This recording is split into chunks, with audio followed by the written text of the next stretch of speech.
I don't support Zionists. Just so you know, don't skip, but I'm a Zionist because most Jews are Zionists. Yes, I know. You say I don't support Zionists. What is a Zionist?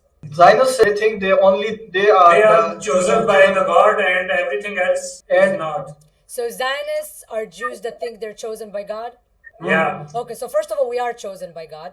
I know what you said. But you- you know what's funny? Every Muslim also think that you, Muslim, are the one chosen by God.